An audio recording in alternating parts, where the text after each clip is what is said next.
Welcome to the first ever Unnamed gaming podcast. I'm your host for this week. My name is Bendy. I am a gamer and a mother of ferrets. Would you two like to introduce yourselves? No. No. Good. And this is how it starts. I am Nettle Creates, streamer, gamer, cosplayer, general idiot. My favourite idiot, 100%. I love you too. Kiss kiss. Hello, I am Tempest B. I am a gamer, a Twitch streamer, and an avid tabletop gamer. Ta-da! Yeah. Ta-da! I like We're it. done. That was good intro. Well done, guys. We are the best. We made it Did the through section hardest 1. part. We did it. Now it's time to ad-lib. Let's do that too. We're a gaming podcast. We talk about games. Yay. So yay, because we love games. That's why we are here. And we want to share our love with you, the people who are listening. I hope there is at least one of you. So seeing as it was our first podcast, I thought we'd go get into the nitty-gritty straight off the bat and start talking about how we got into gaming, what our favourite games are, why we love them. And I thought that would be a fun section to start with. So, Nettle, how do you want to go? You want to go first? Yes, you do. Go on. Oh, crikey. So, I'll be brutally boring. I got into gaming because we got a PC. This was in like 2001 when PCs were like round bubble things. And they were weird. And I got a bunch of free games with it.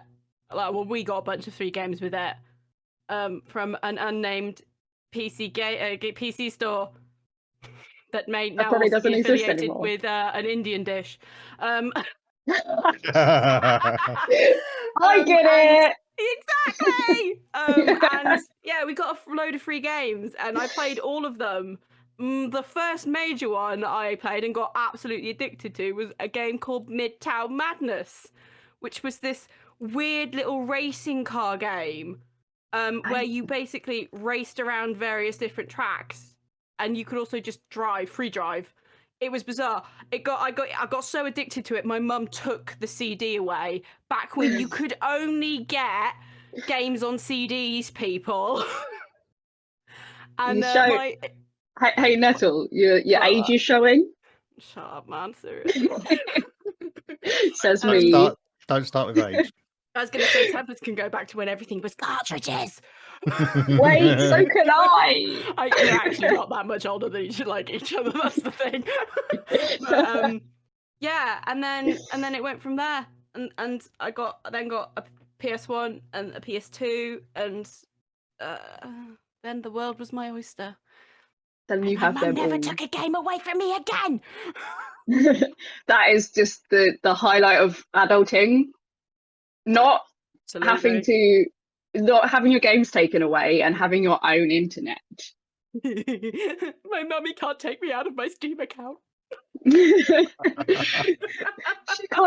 She can't cut the internet cable, so I can't use it anymore.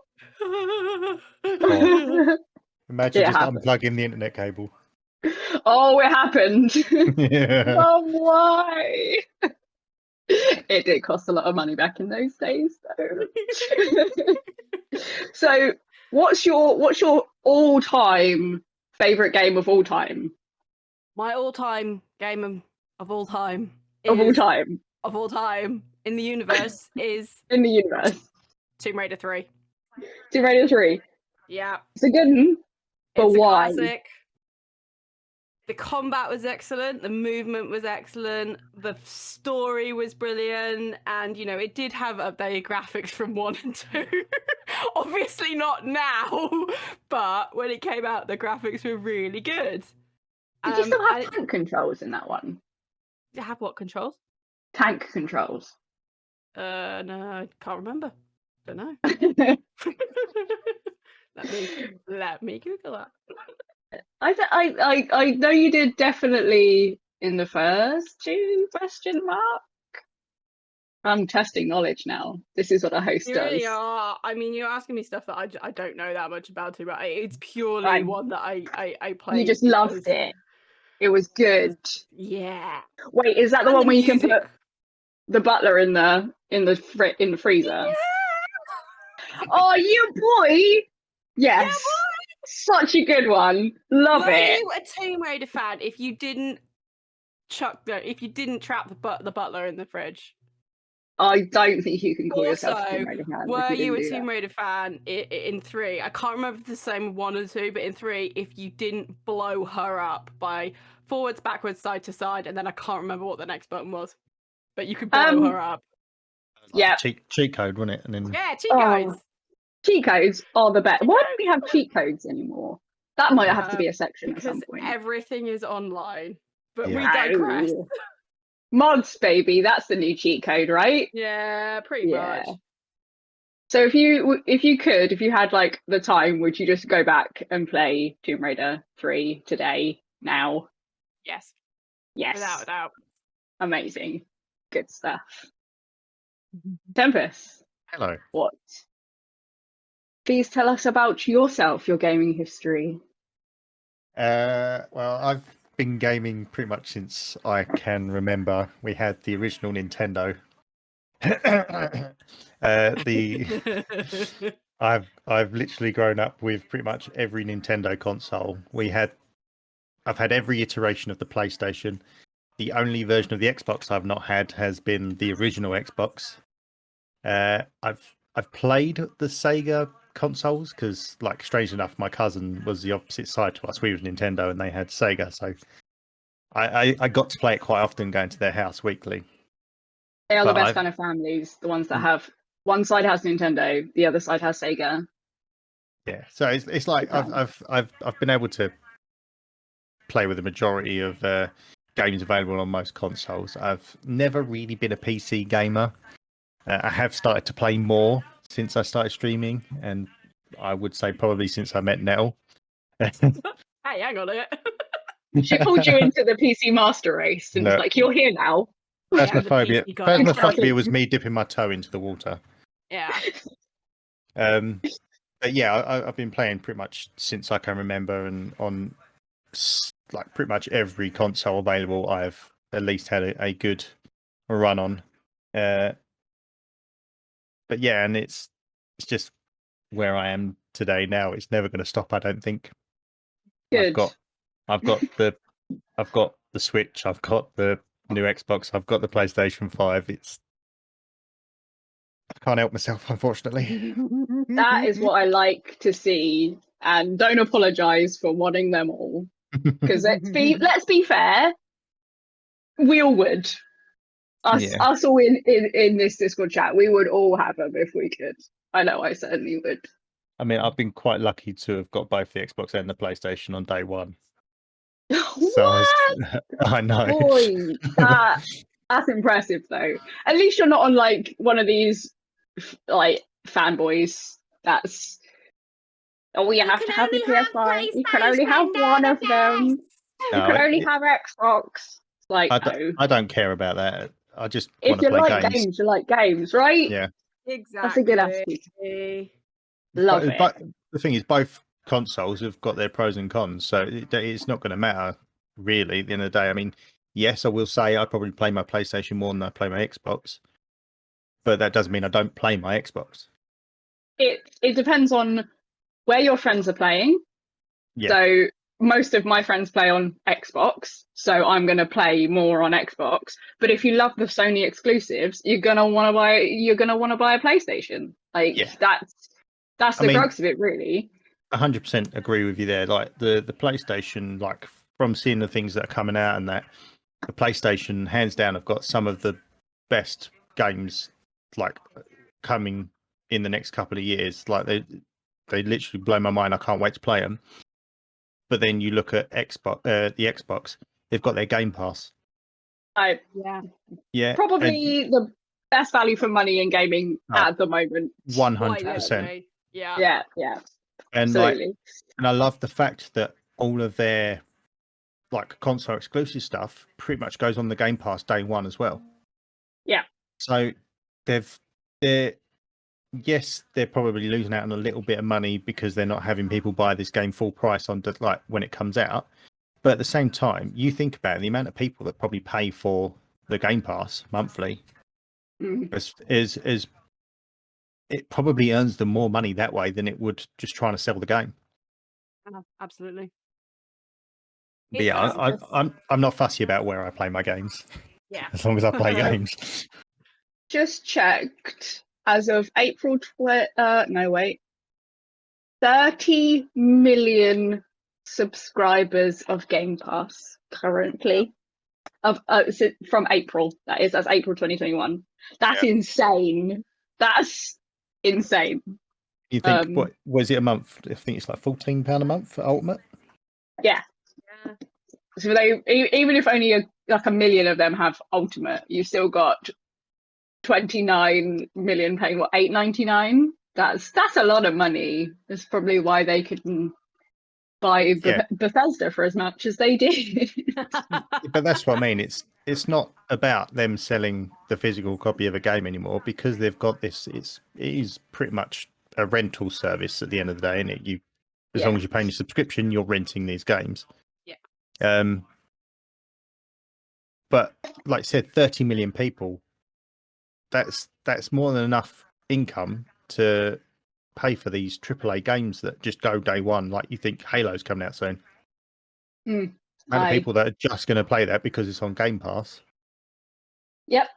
Over the fact that, I mean, compared to the PlayStation, for example, where a lot of the games are like £70, £80.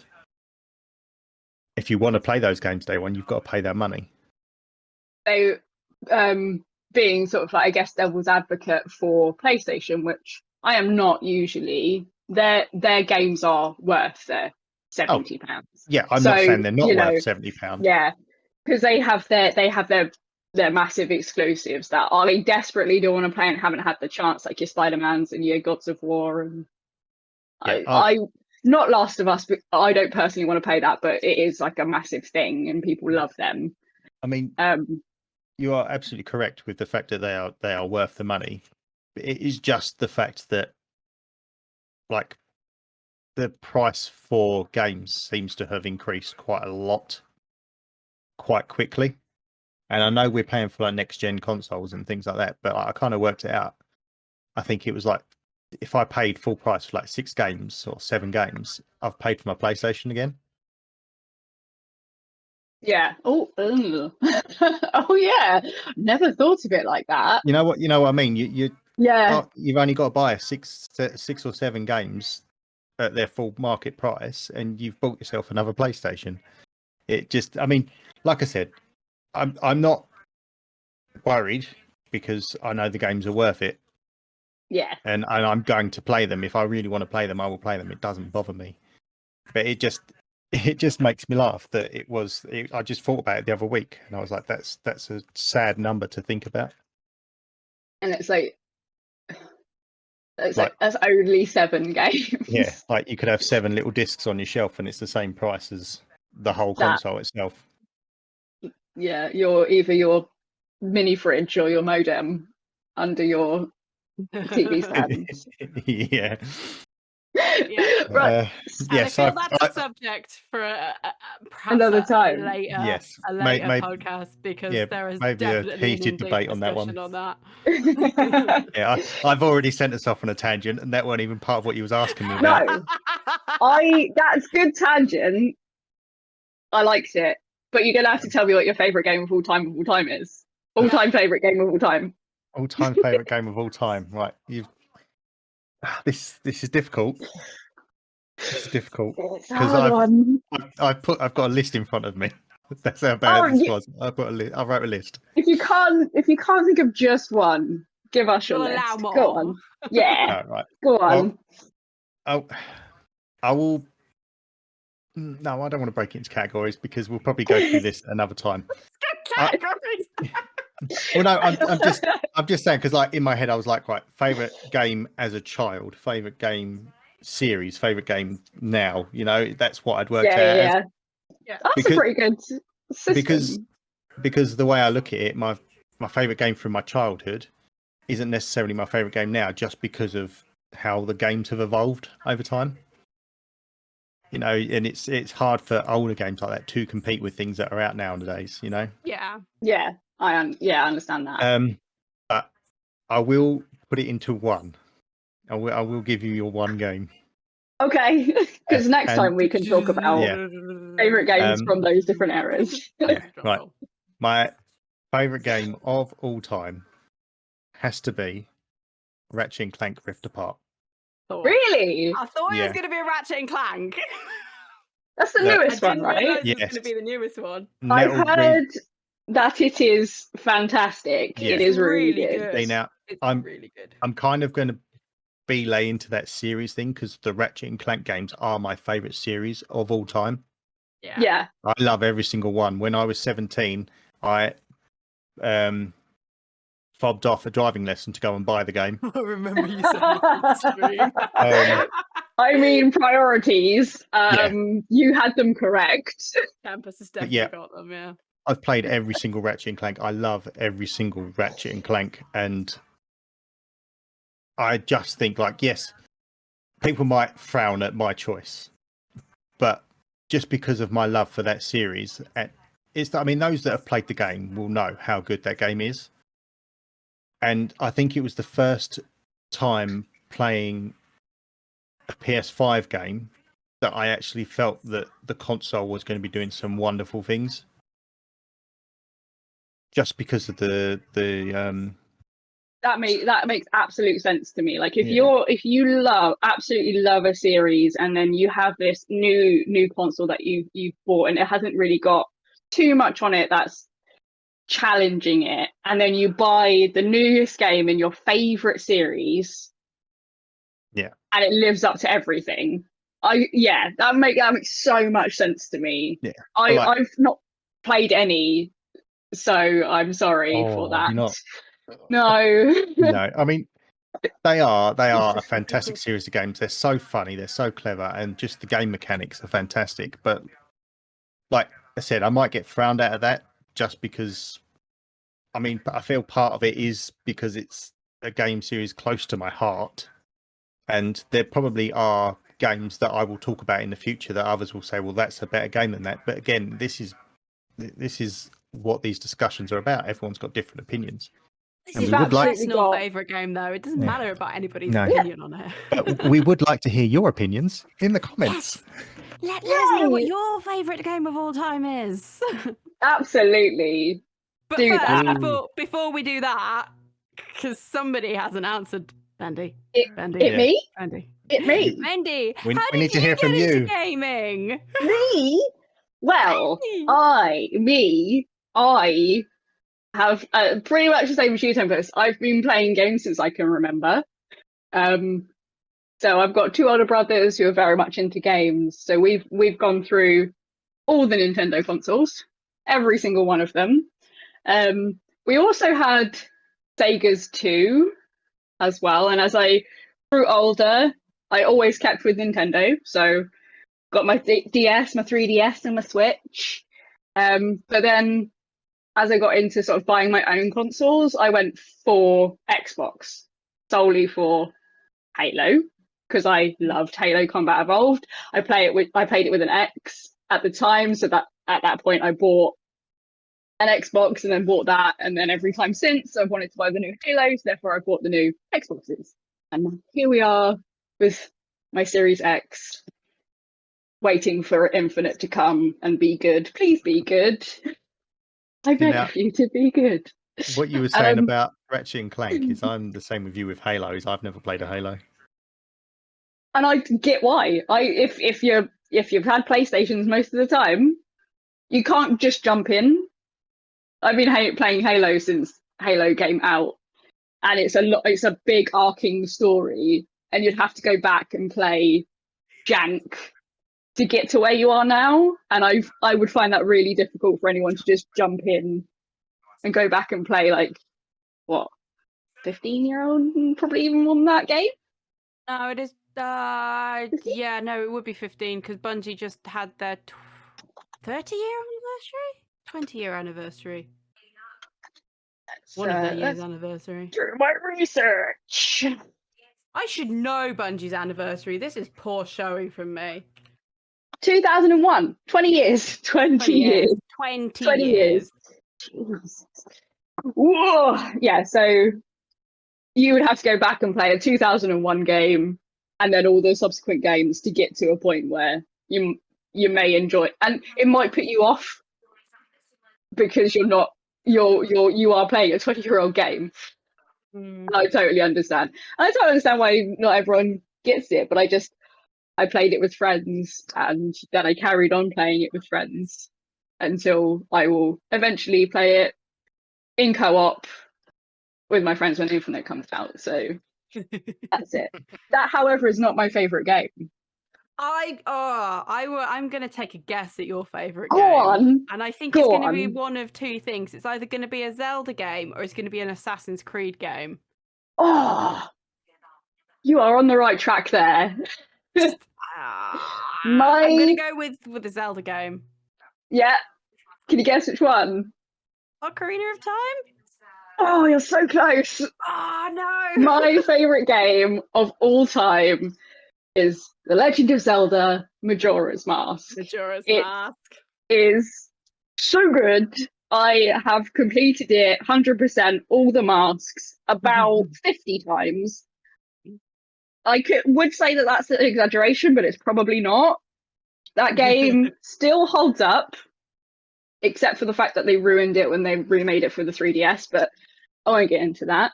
But I'm sort of the same as you, Tempest. Like, my favourite game series, Legend of Zelda, from when I first played Link to the Past, because I never played the original Zelda when it first came out, because I was probably a bit too young. In fact, it came out before I was born, so I think it came out in '86.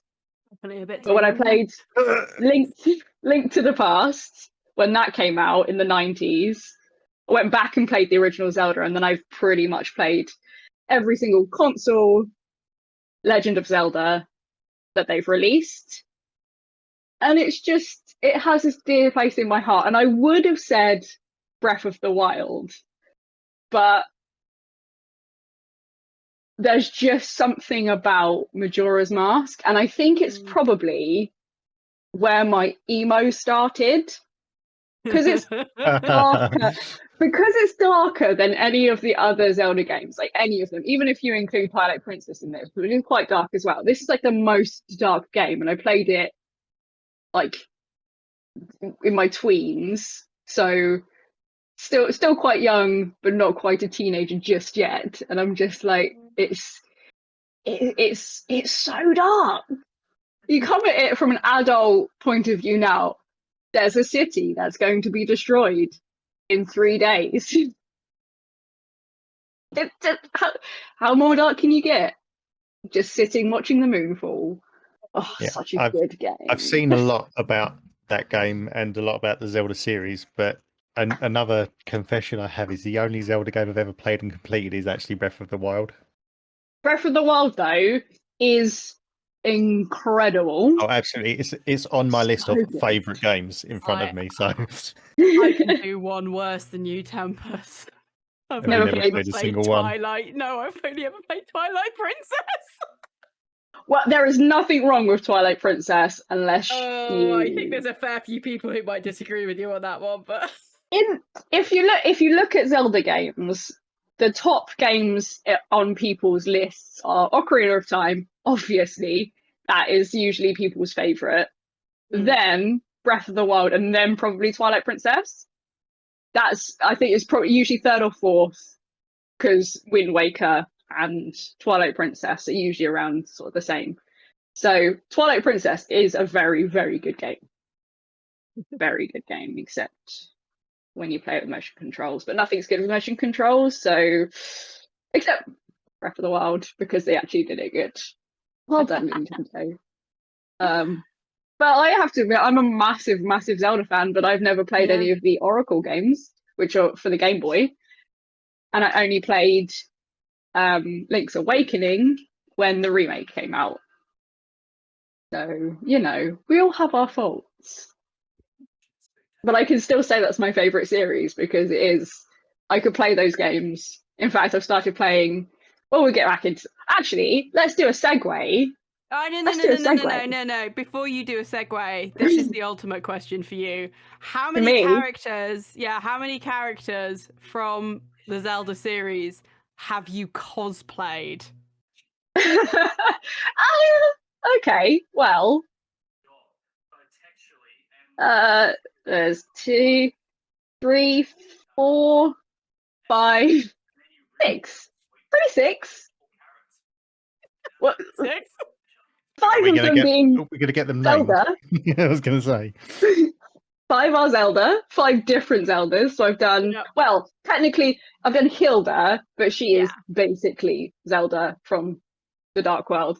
I've done the riding garb from Breath of the Wild. I've done the royal dress from Breath of the Wild. I have done the winter I can outfit. give you that as 2, by the way. It was a transforming cosplay, which was one of the most 2. amazing cosplays I have ever seen, by the way, guys. Honestly, if you haven't seen this, check out Bendy's Instagram. That cosplay is fantastic.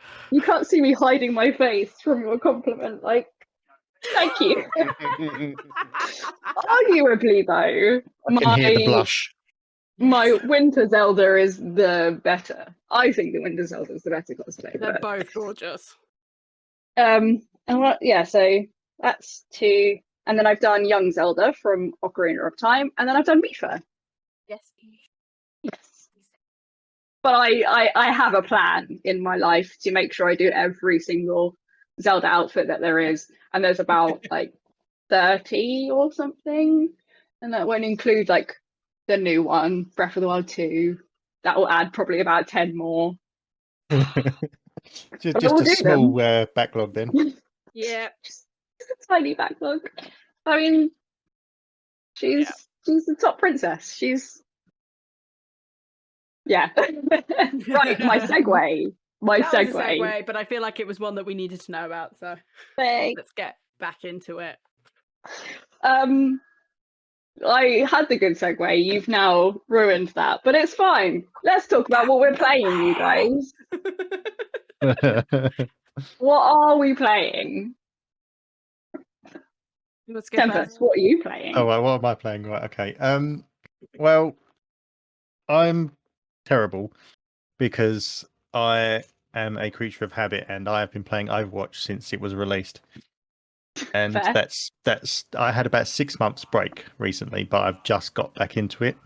I downloaded it on my PlayStation, so it's a brand new account, and I've been grinding that a lot. But other than that, it's mostly what I stream is different to what I play kind of on my own or in my own, time. I've been going through the Uncharted series recently. So I'd only ever played the first one when it came out, so it's nice to actually finally get a chance to play through them all because I know they are very good games.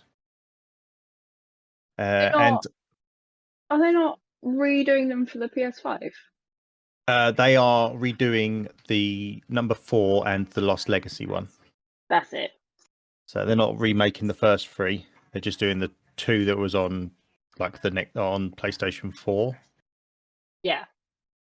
But I have also started playing a bit of Destiny 2 for the first time.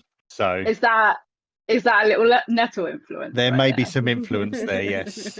Just a little one. But I must admit, it's been quite fun what I've played of it so far. I just haven't. I don't think I've played enough. I need to kind of get back into it. But unfortunately, as I said before, I'm addicted. Well, no, I'm addicted to Overwatch. I can't help it.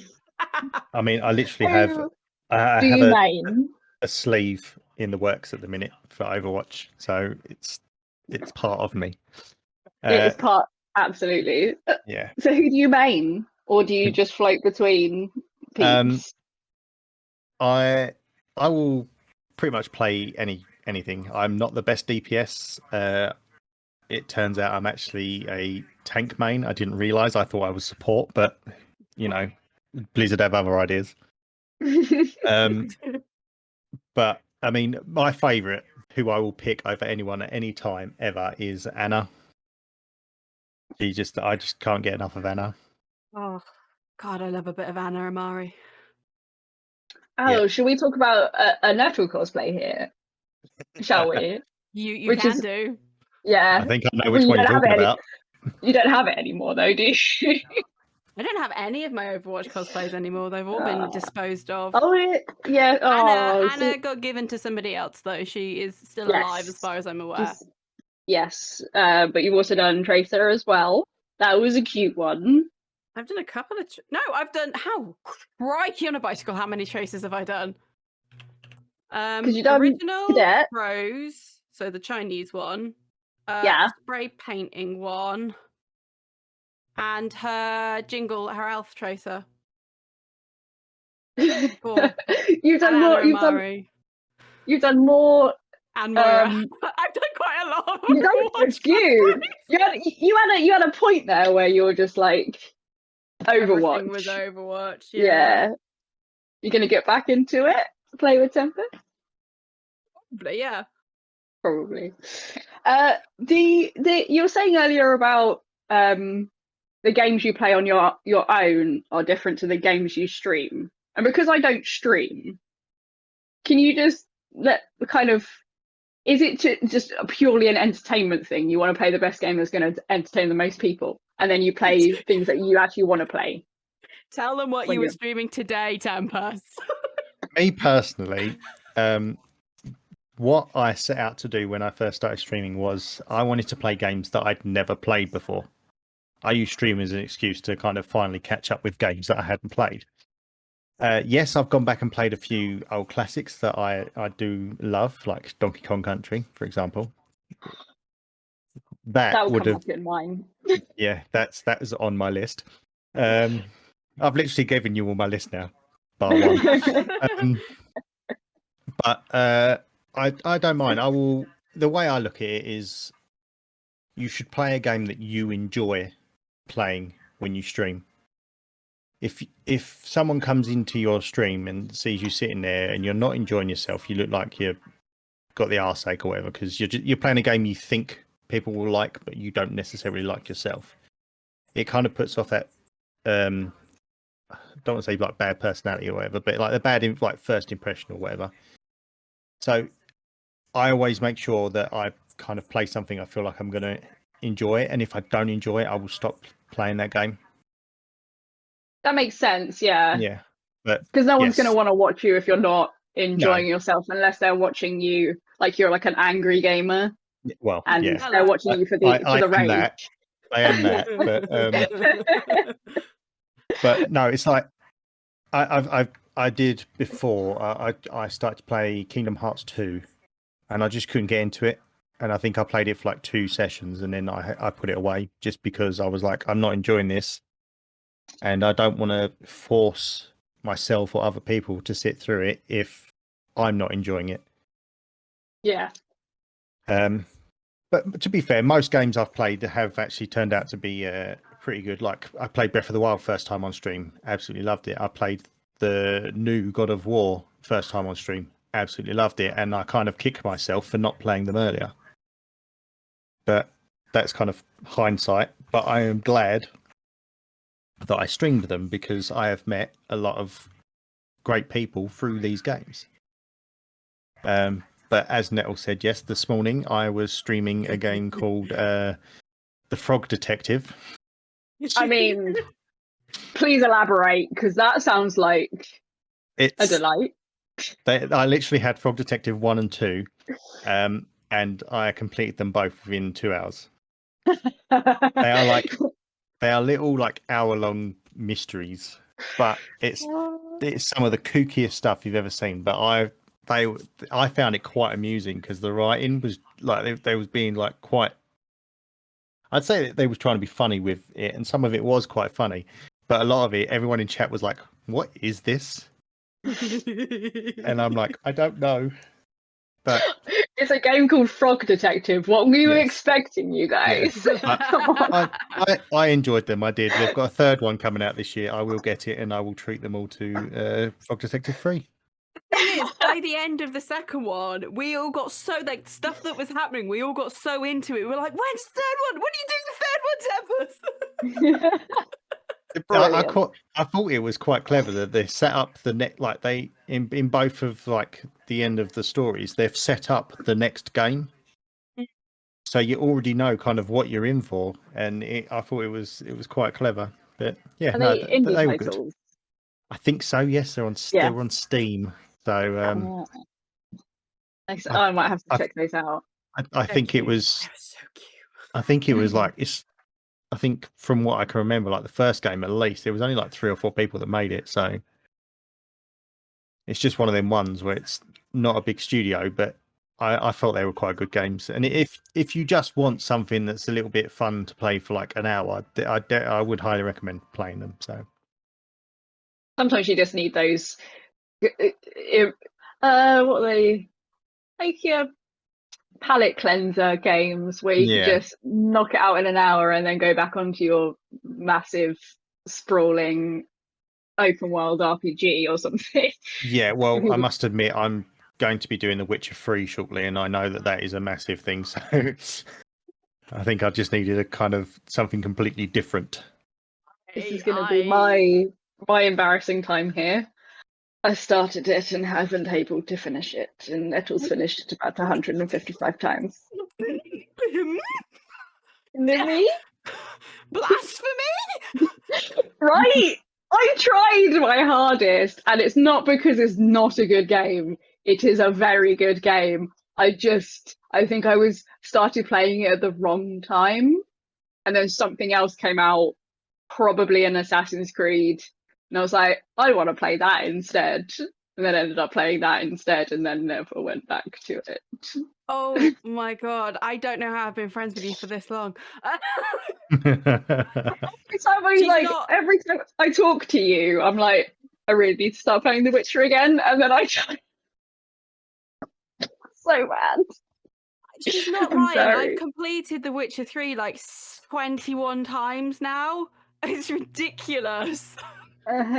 Yeah. And this is where I feel bad. That's right, Nettle. You'll get to watch me fail at it soon. And don't. I will be sitting in your stream making sure you finish this game. So you're highly recommending Frog Detective. Oh, absolutely. Sorry, the original one I think is called The Haunted Island, a Frog Detective game. Well, you just made it even better by putting the word haunted in it. Oh, yeah. Well, the second one is called The Frog Detective 2 and The Invisible Wizard. Wizards 2? Okay, I am hooked. I'm all about these games. The third one's been named, hasn't it? It has. It's what is it? Is it Corruption at Cowboy County? That's the one. Oh my god, are they in my brain? Are they just taking names out of things that I really enjoy? Frogs, ghosts, cowboys. So what you're telling me is that you're a 5-year-old child. You've met me. Yes, I have. Come now. You expect any different? No. So then, Cool. what have you been playing, Nettle? It's a very similar answer to Tempest in some ways, and very boring in my actual life, and a little bit in my streaming life. I am mostly playing Destiny 2 because the new season came out like 4 weeks ago, so everything's still cool and interesting. But I do have other answers as well. In my downtime where I don't want to talk to anybody and I want to be by myself and I just want to watch somebody streaming and like play a game at the same time, I have been playing something called Power Wash Simulator. It's much more exciting than it sounds. Okay, yes, you are just power washing things, but it's the most satisfying game you will ever play. Ever. Watching something get clean is a human joy, okay? It's amazing. The serotonin that goes through your brain as you're cleaning everything is amazing. You go to bed so happy. I don't want to do it in real life, but if I can make something Exactly. else clean, I can sit on my ass and clean things. It's perfect. It just makes me think of House Flipper. Yes. Yes. I still want to play that. I have got it. I own it. yeah. I don't know if I bought it and then just never downloaded it, or whether I went, oh, I should buy that, and then never did, as I always do. That sounds satisfying. So satisfying. Also, on the weekend when I came back from being away, I also, and I don't know if either of you remember this, because it was an old game that was remastered about like 10 years ago. But a game called Myst. Do you remember those? 'Cause I remember them. MYST? Yes, What, MYST, the puzzle solving game. I And think it was on Game Pass, so I was like, I've got a free few hours, so I'm just going to play this game, and I did, and it was nostalgic, and it was fun, and you had to think, but it wasn't like you have to think about killing anybody. Do you want to know when the remake was done? It was a fair while ago, right? You're gonna hate it. 2000. Yeah, It was remade in 2000. It was more than 10 years ago, but yeah. Are you talking about the one that's on Game Pass right now? Yes. Because that was optimized for the new game, for the new consoles. Yeah. Yeah. It's a remake, remaster, re-optimized thing. Yeah, I was just like, it's on there. Why not? So yeah, I had a little go of that myself. It's a bit complicated if you're not in the right frame of mind, I'll tell you that. Yeah, I gave up pretty quick. Yeah, I was alright with it. And I didn't manage to get trapped in the blue or the red books. Yeah. I don't know what that means, but I hopefully will find out. You maybe will find out if you play it. But yeah, I've got Game Pass, current games. So those are my current games. Good. So Bendy, it's you. What are you playing? So surprisingly, a lot for me, because I balance my life between trying to game, trying to watch TV, working and cosplaying, as well as D&D. So I don't have a lot of time to do anything that I'm trying to game more. So I recently finished the Dishonored DLC, The Knife of Dunwall. Ah, nice. So, game from 2012, finally finish a DLC on it. And the only reason, yep, there's one of them on this list, but it's not this one. I needed to finish it because I've had Death of the Outsider in its package since it was released, and I've only just opened that plastic film around Death of the Outsider about 2 weeks ago to start playing. Oh my god, Bendy! Because I needed to finish The Knife of Dunwall to understand who one of the main characters in Death of the Outsider is. Otherwise, I just wouldn't get it. But I love Dishonored. They are brilliant games. Yeah. So good games. So getting back into that sneak, not trying to get caught by anybody. And I'm doing a low chaos playthrough. So I'm not killing anybody, trying not to get caught. But I'm really bad at video games, so I always get caught and then go back about 3 minutes where I last saved because I knew I was going to get caught. But that's how you play Dishonored, right? Save and reload. Save and reload. Other than that, and all the Dishonored games are on Game Pass as well, so if you want a bit of nostalgia and you want a little bit of sneaky sneaks, blinky blinks, definitely play them because they're great. But I jumped into Psychonauts 2, which is so good, you guys. so freaking good. I It is tried on to my list. play. I tried to play the first one, and I did play a bit of it. And I was going to play through the first one before I went to the second one, but then the reward Game Pass rewards thing had a, like, if you get achievements in Psychonauts 2, you get extra reward points. And I was like, okay, that's fine. I spoke to a friend. She's like, you don't have to have played 1 to understand what's going on in 2. So you can actually start it with 2 and then go back to 1 if you want to later. So I thought I might as well. And it's so good. I've played a few levels. It's so colourful with an underlying, like, real serious tone to it. So Interesting. it's such a juxtaposition, because you look at the box art and you think, oh, this is a kid's platformer. This just looks like a platformer. And not to ruin anything, but it's so much more than that. And they have this really cool, not cool, but nice disclaimer at the beginning of it, because it deals with quite not taboo subjects, but it talks a lot about mental health and things like that. And to be that accessible with a game like this, I just think it's just really good. It's really good. And the main character's so cute. Love him. Rasputin.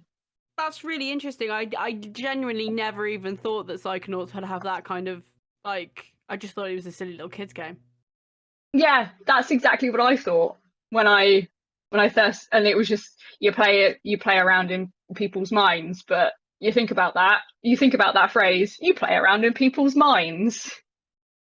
Yeah, absolutely. Like, and there's some quite dark bits in the first one, which I've only played a few bits of, so I haven't got that far in, but it just, some of the themes that come out in it is like, wow, this is hitting hard in the mind and in the heart, but it's so goddamn colourful and funny and just well put together. Just very, very good, very good. And then lastly, I played No Man's Sky for the first time. And it's a game. Certainly is. I had fun because I was playing with a friend, but yeah, it's Yeah. a game. I played that when it first came out and it wasn't was impressed. dreadful. I've tried to play it on 3 separate occasions. 1 when it first came out, and 2 after certain updates, and it's never been able to keep me playing it ever. I just get too bored. Yeah, you just, like, gather things and make things. I'm like, okay. Yeah, the problem with that is there's other games out there that have the same concept that people probably would prefer to play over that. Like if you're doing your gathering and your building and things like that, there's so many other games out there that, without being unfair to No Man's Sky, probably do it better. Yeah, it is very much over promised, and they still aren't living up to their promises of the game. Yeah, and they'll probably get there, but it's whether people will actually come back. I think it'd be too late by then. If anything, they're going to have to kind of rebrand under something else with the technology. But like you're saying, No Man's Sky 2. Yeah, but no, that's the thing. If you do No Man's Sky 2, you've got that. Was it the stink of No Man's Sky? Yeah. On that game. So if anything, you want to start. The problem they've got is it's the studio name as well, and they could say they're bringing out this completely new game and it's got all this wonderful bells and whistles, but if it's done by, was it Hello Games, isn't it? Yeah, Hello Games. A Guildford gaming company, but there again, everything lives in Guildford when it's gaming. Literally, like, it is the hub of gaming. It's just all there. I mean, I played it when they'd done an update, and it was okay, but I played on my own, so it got a Yeah, little tedious.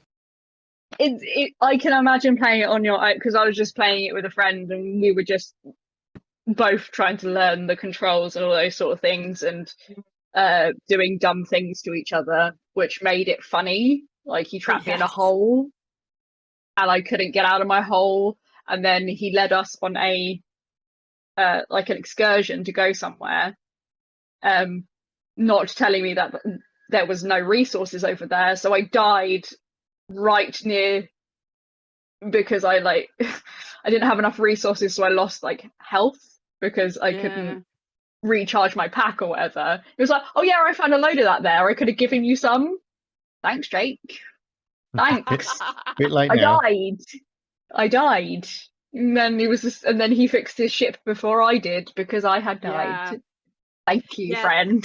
This is the problem I had when I was playing. I was playing with two guys who were much more used to these type of games, who were very much quicker at getting resources and knowing what to doing, and they both got their ships and left me. And I was like, I'm just here and I'm really bored.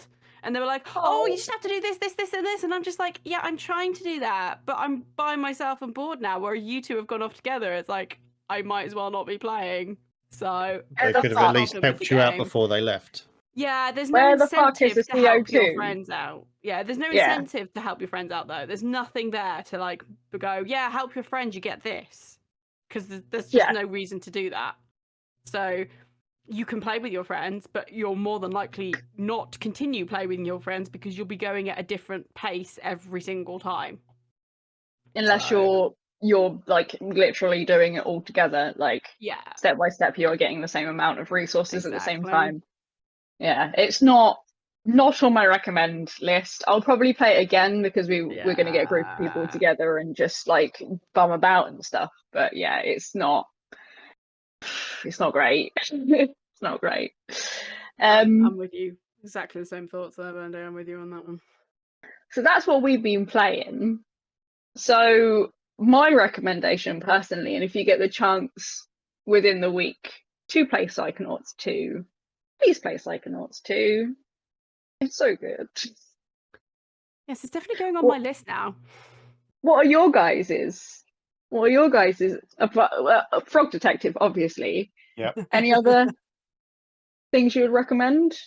Like we should definitely get in before next time.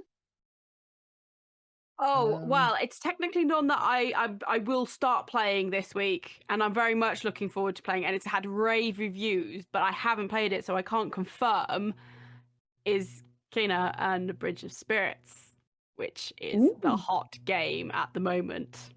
Hot. It's hot. and fresh. Everybody's streaming it, everybody's saying it's amazing. I have it, and I will be playing it possibly tonight after this. But definitely the rest of the week off stream. Not on stream. This is my off stream game. For me. Personal. For you. Just my personal you. game. Alone. It does look quite good. It's so pretty. It looks so pretty. And you can tell this is going to be a comfy game for me because I've got it on my PS5, which is downstairs. So it's going to be couch. On the sofa. Blankie. Oh my word. PJs. Probably going to get a cosplay from it. That's the problem. Playing new games. Destiny 2. But then you get new armor sets that you need to cosplay. Yeah, it's but not they're it's so not the same. complicated. I just can't like bring myself to do them. I just got to put myself in a room and just work on cosplays because if I end up playing things or watching things, oh look, there's a new project I'm going to start and never finish. That's the biggest problem. As soon as you play a new game. Anyway.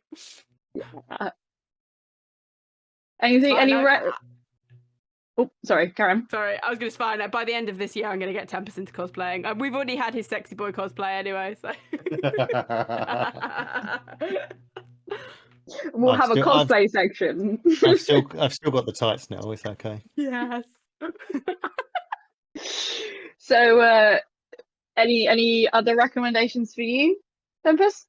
I mean, I can't recommend anything new because I've not really been up to date with it. I've kind of been on the back burner with some old stuff at the moment, but I mean, you can always recommend old stuff. Yeah, well, I mean, this is true. I mean, if you've got access to a PlayStation 5, I would highly recommend Ratchet and Clank Rift Apart. I second that. I second that. It's a fantastic game. Oh, absolutely. The mechanics are brilliant. The story's fantastic. Just everything about it for me. Kid friendly as well. Yeah, it's just a brilliant start to hopefully a new kind of series for the console, because the one thing that kind of I felt let down with on the PlayStation 4 was that there was only the one game and it was like a reboot. There's nothing to say that the game was bad. The game was very good. It's just they tried to restart the story of Ratchet and Clank. Yeah. And then they never followed on with it until PlayStation 5. And I mean, yeah, it's been worth the wait because Rift Apart is fantastic. I just kind of wish there might have been like maybe another one in between that. So more Ratchet and Clank. Absolutely, just give me all the Ratchet Give it and Clank. to us. Give them He'll to play for the us. rest of his life. Yeah. Well, that could lead on to be future news in the future. Well, 10% of the episode. So this is the best segue ever. Let's talk about some news. Da-da-da-da-da. Hey! We've got a jingle. Oh my god! Fantastic. Chef's kiss to that. Who would like to go? Who wants to talk about news? What's happening in the gaming world? I can go if you want. Go on in, go for it. Go now. So I'm pretty sure everybody's heard this rumor by now, but Quantic Dream are supposedly making a Star Wars game, which is going to be interesting. Obviously, Quantic Dream are Detroit Become Human and Heavy Rain, so they're very much like the quick time, event-driven kind of game studio that everybody knows. However, reportedly, this game is not going to be a quick time. It's going to be an open world, proper action game, which is going to be interesting because I don't think we've seen anything very recently, and I mean recently over the last 15 or so years from Quantic Dream that done that. So it could be all wrong. It could be a quick time event game again, which is going to be very interesting for Star Wars because Star Wars games with EA have always been action. I mean, the thing with that is you could say the same thing with like Telltale games. It's true. Like Borderlands, I probably wouldn't have said would have made a good Telltale game, but it did. They did it. It was very good, yeah. And it was great. Yeah. So I think they just have to handle the story right, I think, don't they? But that's what they are. That's what they're good at, though. They are good at telling a good story, though, right? Yes. That's what they are known for. So they've got the established story behind them, and they could make a good story from that. It's just how the gameplay turns out. Yeah. And now they're dipping into things that maybe aren't in their wheelhouse, but they don't need to work as hard on the story because they have an established franchise, established story, and they're good at writing stories, so they can actually focus on what gameplay that they want. So it could be really, really good. It probably will be really, really good. Yeah. I mean, I'm not a big Star Wars fan myself, but I played The Last Jedi, and I thought that was a brilliant game. And I don't even think you need to be a Star Wars fan to play that because it's just such a good game. And I think that's the thing a lot of the time. You just need to have the good game, and then the kind of elements to the story will just do the rest. So you'll get your Star Wars fans who'll play it because it's Star Wars, and then if it's got good enough gameplay, you'll get the gamers who will play it because it's a good game. So they've got the best of both worlds if they can do that. Absolutely. Yeah. Sure. Which I reckon they probably could. Yeah. Yeah, it's going to be an interesting one, considering obviously EA had the rights to all of the Star Wars games until earlier this year, where Lucasfilm basically gave a big old middle finger to EA and were like, we're going to be working with everyone. It's like, all right, looks like we're going to have some good Star Wars games in the future then, aren't we? Possibly. Riddled with the loot boxes. Yeah, well, That's the thing. Wow, you EA say that. haven't really done like. I mean, as much as I just said Last Jedi was good, like they're renowned for not doing good things with Star Wars games, aren't they? EA? Exactly. So I'm So surprised that- it took as long. It feels like a Squadrons watch wasn't this all that good, was space. it? No, I didn't play Squadrons it was not though. meant to be very good. I don't tend to play Star Wars games, but it's usually because they come out, they're meant to look, all these trailers look really amazing, and then you get like the first 25 reviews all saying, it's not great. And you're paying 50 quid, 60 quid, and then there's more in it. It's like anything's going to put you off buying it. It's that. So Yeah. hopefully this could be a bit of a reboot for Star Wars games where you don't have to worry about all the crap that EA put through it. Do you think the amount of studios that are out there that can now get their hands on Star Wars and have probably had ideas for games for many years and have not been able to do anything with it, Exactly. now might have their chance to shine with it? Yeah. Maybe someone who's had their projects cancelled previously move on to other studios that can actually make their games happen and be good. Let's make Star Wars good. Star Wars games. Let's make So- games good. Let's make games good. The point Not me of this personally, because I don't know how. But Well, this is true. No, it's true. You do. Don't be silly. You've got loads of ideas. You just need to put them on pen and paper, or maybe a Visual Studios. But anyway, the point of this news story is these were the androids that Quantic were looking for. Oh my that's it's the What? pun of the week, guys! Yay! And you've literally made me break my non-swearing thing that I was doing. Oh, the non-swearing out the window. Out the That's it. window. Thanks to a Pun of the joke. week. Oh, And the beep Fuck. damn. that was so bad. Thank you. Amazing. Well, Swift, move these. I can't even talk anywhere. Swiftly moving on. Who wants to go next? Let's fly out of that space. yeah. What you got for us, Tempest? What you Okay, got so for us? I'm going to read. I have written the stuff. It's unusual. I don't normally write. But right, my thing concerns the rumored remaster, re-release of Marvel vs. Capcom 2. So, in a recent interview with Gamer Hub TV on YouTube, head of Digital Eclipse Mike Meeker spoke about the potential remaster of Marvel vs. Capcom 2 after the hashtag FreeMVC2 movement was started by YouTuber Maximilian. He was quoted as saying, "We've begun some discussions on that right now, and we're trying to see how far we can go.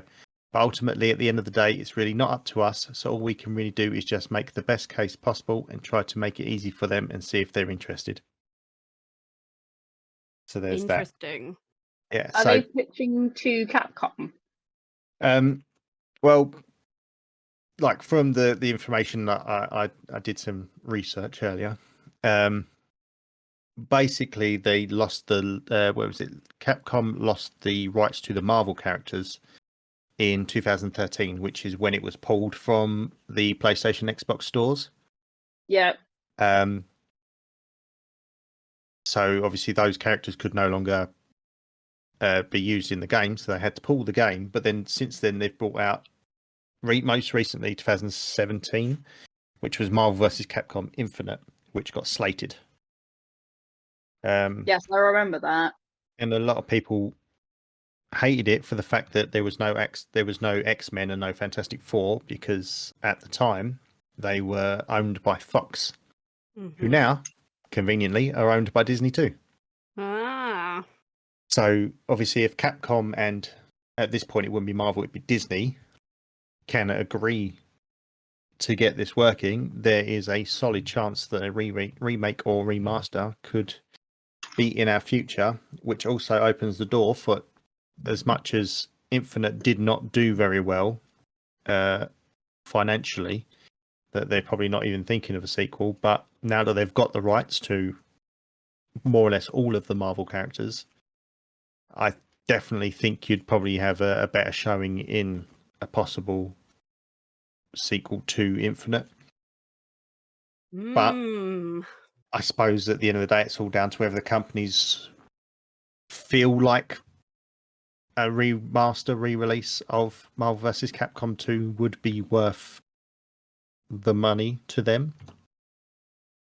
Well, Disney love money, so I don't see them not, if they can get all the characters that are popular to the fans of Marvel vs. Capcom, then I think they will make a mint. Yeah, Like, I mean, there's a massive, like I said, there's a hashtag going around, and it's got quite widespread notoriety. But it is, as much as people like the public want things, it doesn't always end up working out that way, does it? no, I think Disney really need to Disney really need to think about what games are being made with their licenses.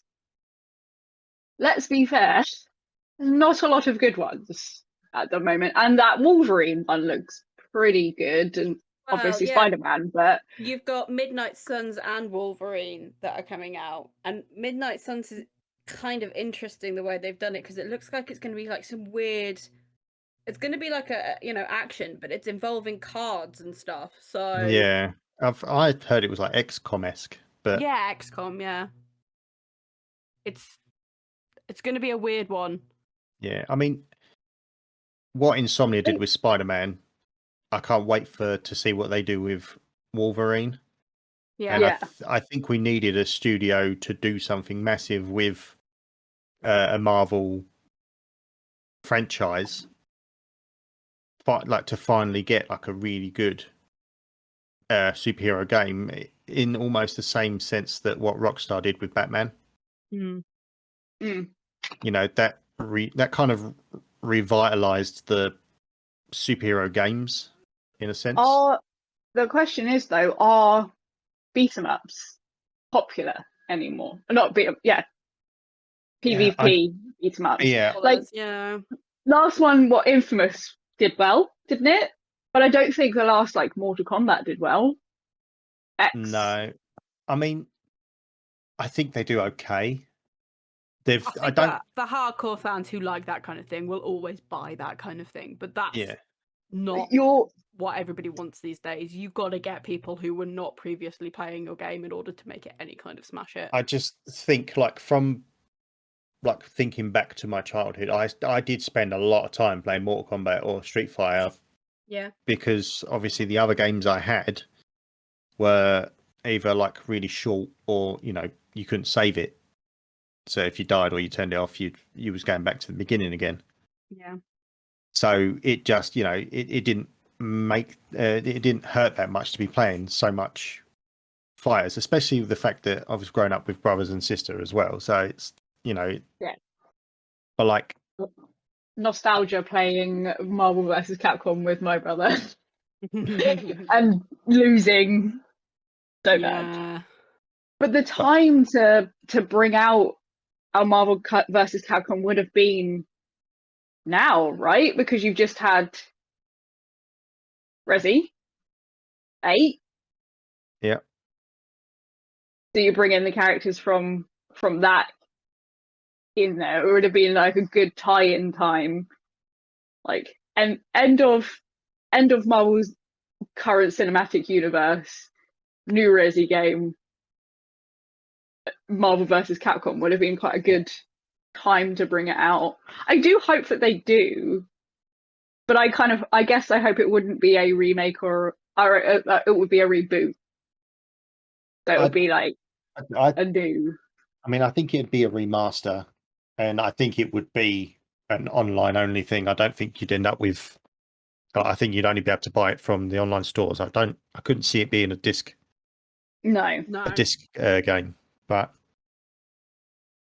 again, it's all down to whether Disney and Capcom decide they feel like it's something worth having a look at the end of the day. But it feels like there's a discussion in there anyway. Yeah, for sure. Yeah, For sure. for sure. Let's hoping. Here's hoping they do it, because we need more X-Men's in our lives. Because I love the X-Men. And I won't be able to play Wolverine because I don't own a PlayStation. Sad times. Sad times. Sad times. I have news. Yay. Go for it. So it's September, which means, it's Halloween. Right? Yes. Wait, what? Definitely. Halloween time. So Halloween starts in September for us Absolutely, that's spook how it works. people. That's how it works. So I read today that the spooky spook ghost hunting game Phasmophobia is getting a solo mode. So I've never played. On their own. Oh my I've God. never played Phasmophobia myself because I don't really play on PC. So No. and getting a group of people together is just hard enough anyway. Just get people together to play games is very hard to do. But I do love spooks. I love dumb ghost hunting things that I know are dumb and not real, but I still love watching them because I'm like, what was that? What was that? So there were ways that you could play Phasmophobia by yourself before, like if you did a closed server or something, but you had to jump through loads and loads of hoops to actually do it, apparently. But the devs at Kinetic Games, in a recent update for the 1 year anniversary, have done a solo spooks mode. It's not called solo spooks mode, but I think they should do that. Call me Kinetic Games. I can give you cool names. So the update did include an overhauled Phasmophobia journal, which you use to research different spirits and decide what you're hunting. What kind of haunting you're dealing with, as well as some quality of life and bug fixes. Kinetic Games say that they will be further updates in the coming weeks and something real special for Halloween. So will you guys be jumping in to get some spooks by yourselves? No. I'm ready to jump in and trip myself, basically. We do not play by ourselves at all. I have played solo once, but I was very, very drunk. Oh. Is that not even worse? Drunk spooks. I feel sorry for our friend who joined me after a couple of games, because I don't know how I managed to play for like 2 hours in the state I was in. But yeah, I don't remember anything that happened in that game at all. So, but yeah, it seems like a good concept if you are someone that does play these games and maybe doesn't have people to play with. Yes. I think they've streamlined it for solos rather than playing the full game on your own. Yeah. Funnily enough, about the journal, I saw somebody playing with the journal today, and it looks like it'll be much easier to use it. There's no more of this where the clicky buttons are to go from one piece of evidence to another. You literally just click a piece of evidence, and you can also rule out a piece of evidence as well. So you can rule out a bunch of stuff, and it'll rule out all of the ghosts that have to have that piece of evidence. So it makes stuff a lot easier. Oh, I streamlined that so much bit easier then, isn't it? So that looks like it'll be fun. Plus, something for Halloween. We all know what we're doing that night then, don't we, Tempe? Yeah. Halloween scary stream. Halloween. Yeah, I think Halloween's on a Sunday this year. It is on a Sunday this year. Yes. Yeah. No, I'm up for that. I might even dress up. I'm very tempted to jump in and play by myself and scare myself. Do it and record yourself. I might do my first ever stream, play Phasmophobia by yourself. Well, it's not my first ever stream because we have streamed before, yeah. They were good times, It and was then I fun. never did it again. You know. But I find being alone so much scarier. And I think that's the point. If you really want to scare yourself, And you be will. alone. You Yeah. absolutely will. And I'm ready for it. I can barely Like- be in the house by myself, like not in game, obviously by myself. I have to have somebody there with me, and I don't know why, because I'm a seasoned veteran when it comes to these things. I can hide no problem, but I'm still scared. I'm a bit of an adrenaline junkie, but only when it comes to spooks. Like I don't think I see myself like jumping off a building or whatever, but like it just gets your heart racing and that feels good, right? Or is that just me? No, I mean we play these games for a reason. Yeah. And I don't like I haven't been like actually fully scared. I guess since I played Resident Evil 7, that game did scare me. Which one But was again, that? I was the one with the bakers. Oh god. The first person one, yeah. I think that's probably why it was so scary. Like being stalked by rednecks. My worst / best nightmare. Best horror movies, being chased by rednecks. Oh god. Prove me wrong. So yeah, I think I'll jump in, and because I have wanted to play this game for a while, but as I said, I've just not found any time or people to play with. So yeah, being able to jump in it's going to be quite fun. And I wonder what they'll do for Halloween.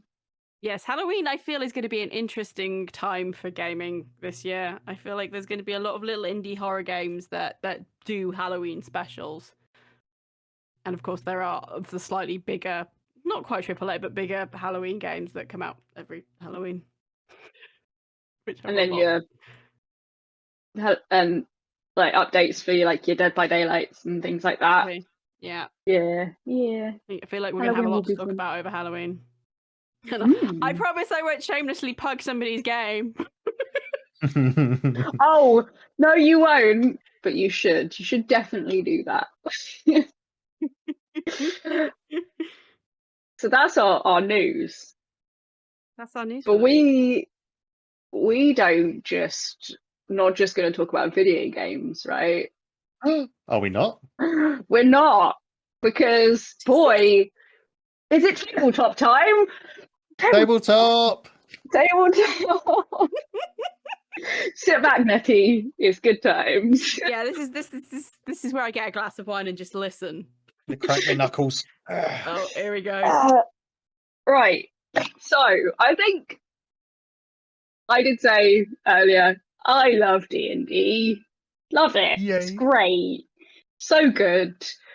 Lockdown, I played my first ever game, so I've only been doing it for like 18 months or something now, but I'm hooked, I'm in, I'm never going to leave. And I wanted to talk about something a little bit different to Dungeons and Dragons, but still a tabletop RPG. I've recently just started a campaign for Blades in the Dark. And I would like to tell people about it because it's so good. First, I'm going to plug Outside Xbox and Extras campaign that they did. Oxventure presents Blades in the Dark, which is real fun to watch. So if everybody goes and watches that, that'd be good. I mean, they're massive anyway, so you probably already have if you know what Blades in the Dark is. So Blades in the Dark is a tabletop RPG, as I said, and it's set in a spooky world, a steampunky, Dishonored-y kind of ghosty world. So Very interesting. Very interesting. They in the rules they give you like sort of things that it matches to, and Dishonored is like a big inspiration to it. But you are basically building a crime syndicate in a spooky steampunk world. And your world is basically powered by spirits. Certainly my world is. So everything is powered in my world that I've created by spirits. And it's very much, it's different to Dungeons and Dragons because you only use D6s. So Oh, okay. that was very weird for me to start with. And it's all about, I read it as it's all about failure, because you're more likely to fail than you are to succeed. But then it's how you overcome that. So my guys, my first session was a few weeks ago, and I set up that they meet in a tavern, because you always do. You always meet in a pub because that's the easiest way for people to meet. And they basically had to go do a heist to steal back some artifacts for someone in the world. And that's how they started their crime adventures. But the only way to make it in this world of Blades in the Dark is by crime. And it's got some really interesting mechanics of so when you're actually playing and you're engaged in like your heist or your score or whatever, there's a nice mechanic called a flashback. So if something goes really wrong, like you roll and you got a 1, and I've put a consequence of like that guard dog has been alerted, you could flash back and say, oh well, I flash back and I happen to have a piece of meat on me, so I can distract the guard dog. And things like that. So it's like it's thinking of in ingenuitive ways to overcome what situation you're in. And but that has a cost to it, and it's all about maintaining stress. So you by doing most things in the game, you take stress, which then could lead to trauma, which leads to you possibly dying down the road. But death isn't the end, because you could become a ghost. And it's very dark and just a real fun game. And I've been obsessed about building my world in this game of Blades in the Dark, and I'm playing on Saturday, and hopefully my players are going to enjoy the things that I have set up for them. Yeah, I just thought it was a different tabletop game, which I've only just heard of really recently. So yeah, that's my tabletop times. Play Blades in the Dark. It's nice to see, like, to have a go at something other than, as much as I love Dungeons and Dragons, sometimes it's nicer to try something else just to get a different feel. It takes a lot to get used to the fact that you, as a GM, you don't ask for a role. So probably go into a bit more in depth of sort of how the rules work. Your players will tell you how they want to do something, and they choose what they roll for it. So you have like a list of attributes like you do in Dungeons and Dragons, but you could fix that in any way. So say if you wanted to, you had like a guard, you could go up to them, you could speak to them, and you could try and sway them to your what you want them to do. There's like multiple options of the ways you could do it. So you could pretend to be their friend, and that could be a consort role, but it's all about the players deciding how they're going to do it and how that pans out, which I quite like, because it makes them have to role play more, and I love role play in my role playing games. Because in Dungeons & Dragons you go, what do I see? I'm going to roll a perception check. It was a 21. they couldn't do that in Blaze. They'd say, I have to look around. I'm going to look, and I'm going to do it quietly. So I'm going to have to do a prowl. And how I'm going to do that is this, this, this, and this. And then they roll for it, because you have to set the expectations of what's going to happen. So if they say, I'm going to prowl, I'm going to try and pry open the window, I could set that, okay, I know that that window is locked, so this is going to be like limited. So even if you pass, it's still going to be difficult for you to get into that window, and those sort of things. And it's ultimately about the role play rather than anything else, which is fun. It's fun. Yeah, and that I really sounds like. interesting. I like very dark fantasy stuff as well. So being able to play in a world that has a lot of like ghosts and like that Dishonored feel to it, I'm like, I'm building this world, and I get to build it because I'm the GM. So See, the first role-playing game I played wasn't actually D&D either. The first thing we played was called Necessary Evil. Basically, you're all supervillains. Oh, okay, The world's I like been this. overtaken by aliens. There's been like an alien invasion, and they killed and wiped out all the heroes. So basically, you're all that's left. The supervillains are all that's left to try and stop this alien invasion. But it's so in depth because you literally build your character from the ground up with what powers they have, and it's such a good concept for like a superhero RPG. But that I'm talking like maybe 7-8 years ago I played that. So it's been a while. I can't remember all the mechanics or anything about it, but like if you like superheroes, or like even just the idea of like comic book things, like I think my brother's concept was his character was literally brought out of a comic book. oh, nice. So when he like punched and Last hit, Action Hero, but with a comic book. yeah, but like when he hit and punched people, he actually saw like the thwack come up in the real world and stuff.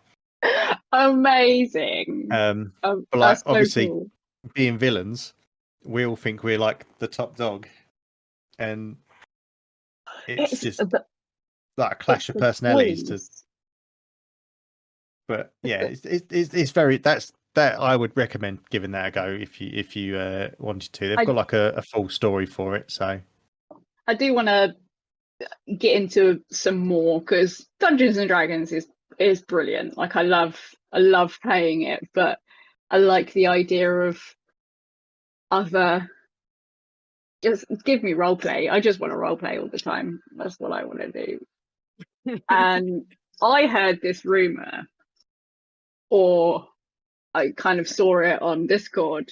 You guys are gonna start playing soon a Dungeons and Dragons campaign. hopefully so. Yes. Hopefully. I've convinced Nettle and her partner to at least make characters. That far, yeah. But no, we will hopefully get a session in soon. I think we're just waiting for our other friend to be ready to play, and then we'll give it a go. But I mean, I asked this earlier in our Discord chat, but I'm really intrigued to know class and race. What's your favorite class and race? right, okay. I have had a bit of a thought about this. I think my class is easier to choose over the race, so I'm going to go with race first, just because it's awkward and I have to sit here and think of them all. There is so many now as well. I mean, I say that I'm literally just going to open my D&D app and then look at the races. There's some cool races coming out in the World Beyond the Witchlight. Oh, the fairies and stuff. And bunny people, rabbit folk. Well, strangely enough, Nettle, what race is your character? Mine is a fairy. More specifically, mine is a fairy bard. That's A correct. fairy bard. A See, fairy that's bard. gonna be very fun to cosplay. Not cosplay. That Funny too. enough, I've been sitting drawing ideas of what she's wearing. It will be very fun to roleplay. I had a tabaxi bard in a campaign. She was fun. And I actually have a Aarakocra bard as well in another campaign. I don't want to go through all of my characters, but they're all great. So Oh no, I could be here for weeks. Between the two of you, we may actually be here till the end of time with your characters. I've only ever played one of these, and it was for I think we only played it for literally one night because we never went back to it. But I just love the idea and concept of the Warforged. Oh yes. So, Warforged are cool. Yeah, see it like basically sentient, almost robots. almost like to a degree, but it's like you're like living wood or stone. Almost, I suppose in a concept, you're almost like a golem. Yeah. But yeah, I love the idea of the Warforged because there's so many different ideas for what they could look like compared to like, there's only so many different ways you can be a different human and stuff like that. Yeah. But you could be I play with the Warforged in one of my campaigns, and he's metal. So he is like a robot because within the universe that we're playing in, like a homebrew universe, it metal and it's like solar power. Oh right, yeah. And he needs to like plug himself into solar power to like power himself up and stuff. It's very, very cool concept, but he is literally a shotgun toting robot, basically. I like it. It's good. But like I do like the idea of like you could do. Oh, this is going to be another one of my characters in another campaign, which I'm probably going to do. Like the wooden bender from Futurama when he turns himself into wood. Nice. That could happen. That could happen. Yes, I do like a good Warforged. Not played one either, but yeah, no. Like I said, I played one for a short period of time, but I like to try and mix up what I play when we make new characters and stuff. I very rarely try and we'll end up going back for the same race very often. I like to try and just to give myself something new to play. But they all have their merits. What about class? Then? Right, class. This was pretty easy. To be fair, it's the first class I played. It's probably been my favourite class, even though I've never played another character in this class. It's Cleric. Yes. I love a Cleric. Arguably the best class. Yeah. The thing is, I got told off at first because this was our first time playing D&D, and we didn't really know what we were doing and things like that. And I was the cleric, I was the healer, yet I was also the frontline tank getting all the kills. So they were like, you're supposed to be healing and stuff. I was like, oh, I've got spells for that. I don't need to. I can bash them with my thing and do healing word as a bonus action. You're fine. I was like, well, you won't need healing if I've killed them all. And exactly. Sorry, you were still shocked that you were turned out to be a tank in Overwatch rather than a support. All right, I play that role in D&D. It seems too. No, I really quite enjoy the cleric, and they've got some good subclasses and things like that now after many years of adding to them. So I think I would like to play one again at some point, but I highly recommend Twilight Cleric. Twilight. I think I have looked at that before. I have a Fairbulg Twilight Cleric. And so she's level 6, I think. And they're channel divinity is Twilight Sanctuary, and anyone in a 30-foot radius can get temporary hit points at the end of their turn. Yeah. And it's OP as all hell. That's pretty good. You throw up your Twilight Sanctuary, and then you throw up an Aura of Vitality, and nobody in that battlefield is dying. It's not happening. But you're breaking the system. I've got a friend we play with that's a bit like that. I don't even min-max either. It's just how it worked out. It's just the spells I take, and I am the healer. We're team of 3, wizard, cleric, and fighter. Yeah. Fighter's always down because he's the tank, so he's always being hit. Wizard is at the back with the cleric, but could also be hit. And then there's me, who has an AC of 20. AC of 20 and has massive auras. But I've multi-classed into druid so that I can wild shape later. Oh wow, okay. Yeah. Circle of Dreams.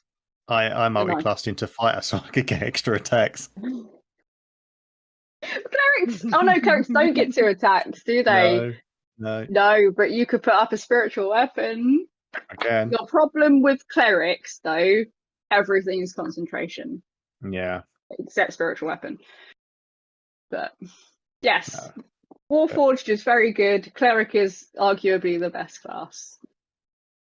And now we come on to you, Bendy. And I'm gonna limit people here because I feel like this section could literally go on all night if I'm not careful. I agree with Cleric, but for me, Tabaxi is my favourite race. I have currently 4 of them in various campaigns that I am in.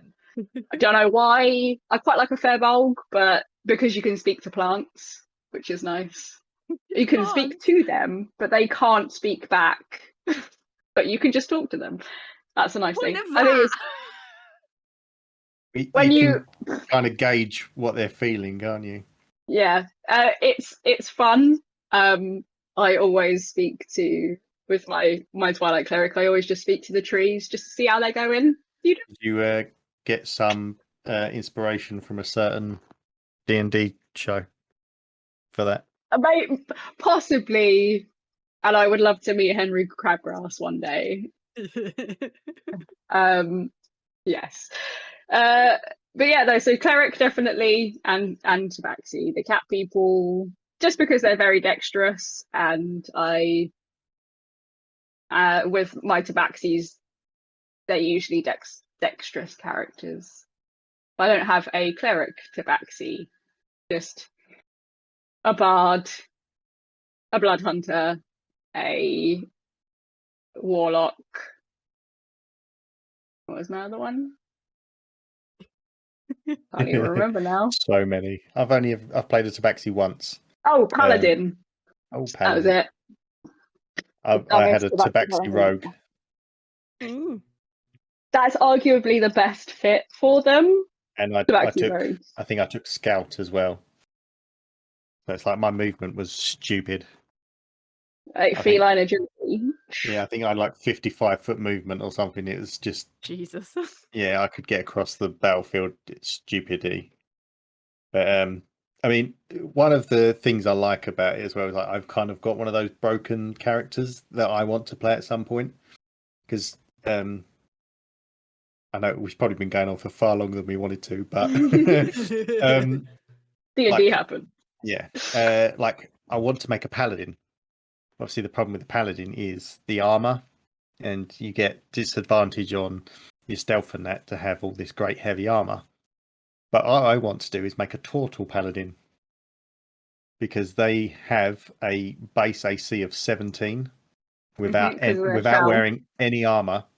You throw a shield on that. That's a 19 AC at level 1, and that is quite handy. I think for like a very early game. I played in a game with a Tortle Cleric, Tempest Cleric. Yeah. one of the best characters I've ever played with. Turtles are very cool. They're very, very cool. To be fair, that's where my name came from D&D, because Tempest was my god for my half-orc cleric. Because I was the war domain cleric for Tempest. War domain is a pretty good domain. I chose Twilight just for the fact that it's broken, and I'm very much about healing. Yeah. Well, I made my character back before we had access to a lot of the stuff that had come out. I think we were quite early into 5th edition, but I don't know if Twilight was in that original bit. It probably was. No, Twilight came out with Tasha's. Which was so that's quite a new one then. Yeah, very new one. Yeah, so we were quite limited to the stuff compared to what you've got nowadays. And you would have had War Domain, Nature, Hem. I'm trying to think of the original ones that you get in the PHP. Yeah.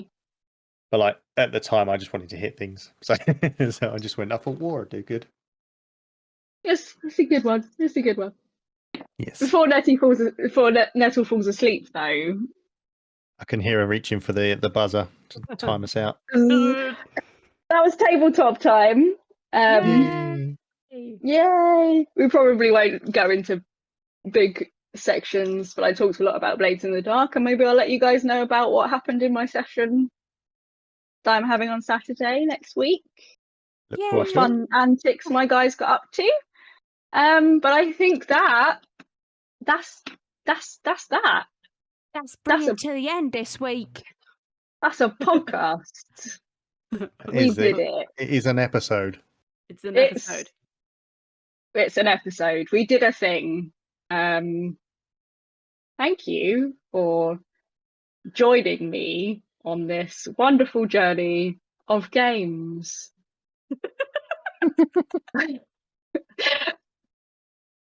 So we set up at the front at the top. I'm Bendy. You'll be able to find me on the internet as Bendy. Bendy Ben's costuming is my actual handles on everything. So, hey guys, follow me, please. Thanks. What about you guys? Where are you at? Where are you at when you're not here? I'm pretty easy to find. I'm on everything as Tempest B. It's true. He is very easy. Pretty simple. Yeah, very easy to find.